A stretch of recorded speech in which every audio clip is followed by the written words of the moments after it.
देवकी आणि प्रकाशसाहेब हे मूळचे पुण्याचे. बायको, मुलं, सुना, नातवंड असा भरगच्च आणि आनंदी परिवार. प्रकाशसाहेब पेशाने रिटायर्ड क्लास 1 ऑफिसर होते. त्यांचं वागणं, बोलणं, चालणं एकदम रुबाबदार पुणेरी असं. त्यांच्या पत्नी देवकीबाई आणि त्यांचा स्वभाव म्हणजे अतिशय मृदू आणि सालस. 3 मुलं, त्यांचंही लग्न झालेलं. प्रत्येकाला 2-2 मुलं म्हणजे 6 नातवंड असा त्यांचा परिवार होता.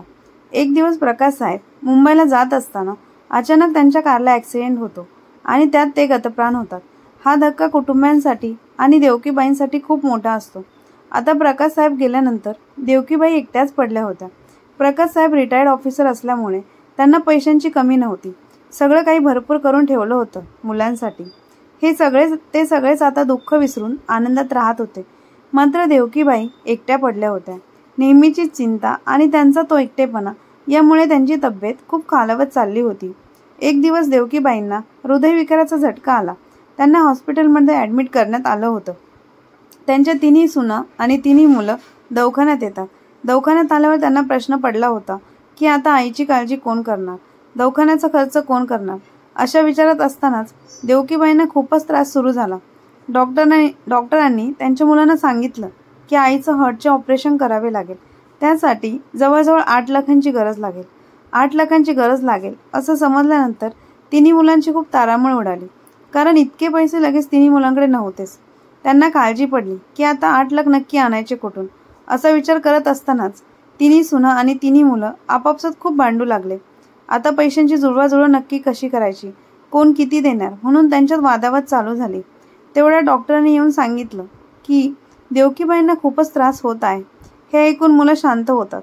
नंतर काही वेळानंतर डॉक्टर सांगतात की देवकीबाईंना दुसरा अटॅक आला आहे आणि त्यात आम्ही त्यांना वाचवू शकलो नाही.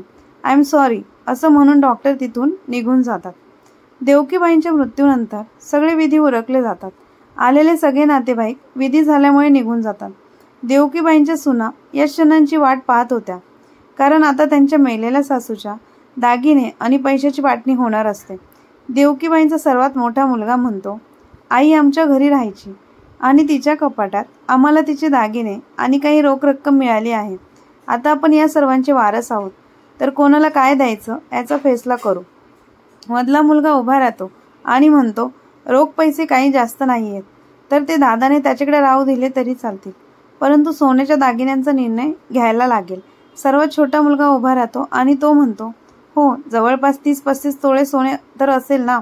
आपण एखाद्या सोनाराला बोलवू आणि बरोबर 3 भाग वाटून घेऊ. हे ऐकून देवकीबाईंची मधली सून शिल्पा म्हणते, असं कसं 3 समान भाग वाटून घ्यायचे. 3 समान भाग नाही होणार. वयानुसार प्रत्येकाला त्याचा हिस्सा मिळाला पाहिजे.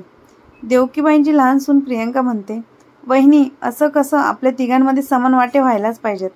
तुम्ही मधल्या आहात म्हणून तुम्हाला जास्त भेटणं हे चुकीचं आहे. शिल्पा म्हणते, असं कसं चुकीचं आहे, मला तुझ्यापेक्षा जास्त हिस्सा मिळायला पाहिजे. प्रियंका म्हणते, का जास्त हिस्सा मिळायला पाहिजे. तुम्ही सासूबाईंना एक दिवस सुद्धा नाही सांभाळलं.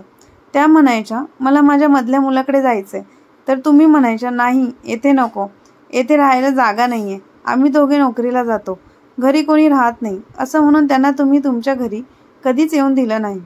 शिल्पा चिडून म्हणते, आता बरी नाकाने बोलतेस. मी नाही येऊ दिलं तर तू कोणतं येऊन दिलं. तू तर सासूबाईंना एक दिवस तुझ्या घरी आल्या तर लगेच माहेरी पळून जायची. कधी सासूला सांभाळलं नाही. लग्नाच्या पहिल्या दिवसापासून त्यांच्याशी भांडत होती आणि आता आली त्यांचे दागिने घ्यायला. प्रियंका म्हणते, वहिनी जर असा हिशोब लावायचा असेल तर मग सासूबाईंचे सगळे दागिने आपल्या मोठ्या जाऊबाई सारिकाताईंनाच मिळायला पाहिजेत. कारण सासूबाई त्यांच्याकडेच राहायच्या आणि त्यांनी सासूबाईंना शेवटपर्यंत सांभाळलं. जर मला कमी मिळत असेल तर मला काही नको, पण मी तुम्हालाही काही मिळू देणार नाही. सगळं मोठ्या जाऊबाईंनाच मिळेल. देवकीबाईंची सर्वात मोठी सून सारिका म्हणते, नाही शिल्पा आणि प्रियंका, मला आईचे सगळे दागिने नको आहे.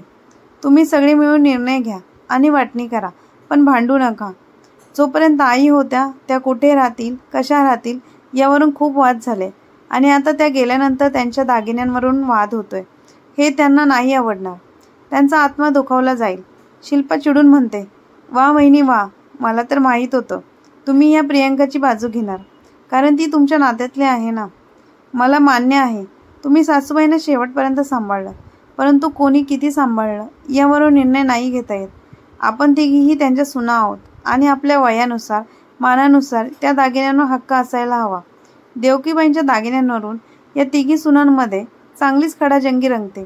कोणाला दागिने मिळणार, किती मिळणार, देवकीबाई दागिन्यांची कशी वाटणी होणार यावरून कोणताही निर्णय होत नाही. देवकीबाईंची तिन्ही मुलं हा निर्णय पूर्णपणे बायकांवर सोपवतात. कारण त्यांना माहीत असतं ते काही बोलले तर उरलेलं आयुष्य त्यांना रोज कटकट सहन करावी लागेल. हा गोंधळ सुरू असतो. तेवढ्यात वकील साहेब तेथे पोचतात आणि म्हणतात, शांत व्हा सगळे. मला माहीतच होतं की सगळे विधी झाल्यानंतर तुमच्या घरात चांगलाच गोंधळ होईल. देवकी वहिनीने मला हे आधीच सांगून ठेवलं होतं. सारिका विचारते, सासूबाईंनी तुम्हाला काय सांगितलं होतं? तर वकील साहेब सांगतात, मी तुमच्या सासऱ्यांचा जवळचा मित्र होतो. यामुळे देवकी वहिनींनी त्यांचं मृत्यूपत्र आधी माझ्याकडे तयार करून ठेवलंय. त्यांच्याकडे कोणतीही स्थावर मालमत्ता तर नव्हती, परंतु सोन्याचे दागिने होते. त्यांच्या मृत्यूनंतर या दागिन्यांवर चांगलाच वाद होईल हे त्यांना माहीत होतं. म्हणून हे दागिने कोणाला कसे द्यायचे याबद्दल त्यांनी एक पत्र माझ्याकडे ठेवलं होतं आणि त्यानुसार या दागिन्यांची वाटणी होणार. शिल्पा विचारते, वकील साहेब, सासूबाईंनी तुमच्याकडे मृत्यूपत्र करून ठेवलं होतं का? आणि त्यात आम्हाला काय मिळणार? नक्कीच मला जास्त दिलं असेल, कारण आमचे हे त्यांचे लाडके होते ना. प्रियंका म्हणते, असं कसं? तुमचे हे नाही तर आमचे हे सासूबाईंचे लाडके होते. नक्कीच मला सर्वात जास्त दागिने द्यायचे ठरलं असेल त्यांचं. वकील साहेब म्हणतात, शांत राहा सगळे. आता मी त्यांनी लिहिलेले पत्र वाचून दाखवते आणि त्यात जे सांगितले तशीच वाटणी होणार. तुमची इच्छा असेल तर तुम्ही त्याविरुद्ध कोर्टात जाऊ शकता, परंतु आता इथे कोणताही गोंधळ घालू नका. सगळे गप्प बसतात. वकील साहेब देवकीबाईंनी लिहिलेले शेवटचे पत्र वाचू लागतात. यात देवकीबाईंनी लिहिलेलं असतं की, बाळांनो, तुम्ही माझं पत्र ऐकताय, याचाच अर्थ मी हे जग सोडून गेले आणि वकील साहेब तुम्हाला हे पत्र ऐकवताय. सर्वात आधी तर तुम्हाला सांगायचं की दुःखी होऊ नका, रडू नका. परंतु मला माहिती आहे तुम्हाला जास्त दुःख झालेलं नसेल. म्हाताऱ्या माणसासाठी आणि तेही सासूसाठी कोण दुःखी होतं? माझ्या मुलांना थोडंफार दुःख असेल तरी बाळांनो, आनंदी राहा, सुखी राहा, काळजी करू नका. तुमचे बाबा गेल्यानंतर मला जगणं खूप अवघड झालं होतं, परंतु मी कसेबसे दिवस काढले. माझा मोठा मुलगा आणि सून यांनी माझा चांगला सांभाळ केला. माझ्या बाकीच्या 2 मुलांकडेही जाऊन राहण्याची माझी इच्छा होती खूप, पण तिथे मी नाही राहू शकले. त्याचं कारण तुम्हाला माहितीच आहे. हे ऐकून शिल्पा आणि प्रियंका या दोघी मान खाली घालतात. शिल्पा मनात विचार करते, म्हातारी मेली तरी टोमणे द्यायचे काही सोडत नाही. देवकीबाईंनी पुढे लिहिलेलं असतं, मला माहिती आहे की माझी मधली सून म्हणत असेल, म्हातारी मेली तरी टोमणे मारते, म्हणून अजून काही बोलणार नाही. फक्त तुम्ही ज्या विषयावरून भांडत असाल त्याबद्दलच सांगते. माझे 35 तोळ्याचे दागिने आहेत, ते कोणाला मिळतील यावरून तुम्ही तिघी भांडताय. तुम्हाला खरं सांगायचं तर माझ्या दागिन्यांवर तुमच्या तिघींचा हक्क आहे. तुमच्या तिघी ते समसमान वाटून द्यावे अशी माझी इच्छा होती, कारण आई कधीही आपल्या लेकरांमध्ये भेदभाव करत नाही. परंतु तुमच्या तिघींचं वागणंच असं होतं की सर्वांनाच हे दागिने देणे मला पटत नाही. तुम्हाला असे वाटले की सासूबाई मेल्यानंतर बदला घेतात, परंतु असं नाही. मला कोणाचाही बदला घ्यायचा नाही. तुम्ही जे केलं ते चुकीचं केलं याची जाणीव तुम्हाला होईल की नाही देवास ठाऊक, पण माझ्याबरोबर जे झालं ते तुमच्याबरोबर होऊ नये हा विचार करून तरी पुन्हा असं वागू नका. आणि सर्वात महत्त्वाचं म्हणजे माझे 35 तोळे दागिने मी कोणाकडे देणार, कोणाला किती हिस्सा मिळणार, तरी मी तुमच्या तिघींनाही ते दागिने देणार नाही. माझे सगळे दागिने तुम्ही वकील साहेबांना सुपूर्द करा. ते बँकेमध्ये एक लॉकर उघडतील आणि तेथे दागिने सुरक्षित राहतील. हे ऐकून सर्वांना मोठा धक्का बसतो. शिल्पा चिडून म्हणते, असं कसं? या दागिन्यांवर तर आमचा हक्क आहे, ते आम्हालाच मिळायला पाहिजे. वकील साहेब म्हणतात, शांत राहा, आधी पूर्ण पत्र तर ऐकून घ्या. वकील साहेब पुढे वाचू लागतात. तरी त्यांनी लिहिलेलं असतं की, हे ऐकून तुम्हाला चांगलाच गोंधळ घातला असेल, हे मला माहिती आहे, परंतु माझे दागिने मी तुमच्या तिघींच्या हाती लागू देणार नाही. हे दागिने लॉकरमध्ये राहतील आणि त्यावर जेव्हा तुमच्या मुलांची लग्न होतील तेव्हा तुम्हाला मिळतील. तुम्हाला सर्वांना एक मुलगा आणि एक मुलगी आहे, त्यामुळे दागिन्यांचे 6 हिस्से होतील आणि प्रत्येक लग्नाच्या वेळेस तो एक हिस्सा तुम्हाला मिळेल. वकील साहेब तशी व्यवस्था करतील. देवकीबाईंच्या सुनांना हा निर्णय पटत नाही, परंतु आता सासूबाईंचीच ही इच्छा असेल तर आपण काहीही करू शकत नाही हेही त्यांना समजते. देवकीबाईंनी पुढे लिहितात, कदाचित तुम्हाला माझा निर्णय पटला नसेल, परंतु हाच माझा शेवटचा निर्णय आहे आणि तो तुम्हाला मान्य करावाच लागेल. शेवटी एवढेच सांगते की जोपर्यंत माणूस या जगात आहे तोपर्यंत त्याची किंमत करा. माणूस गेल्यानंतर कितीही रडत बसलं, पश्चाताप केला तरी तो माणूस परत येत नाही आणि केलेलं सुधारताही येत नाही. आपण जे करतो ते इथेच भोगावं लागतं, हेही लक्षात ठेवा. आता मी माझं पत्र संपवते.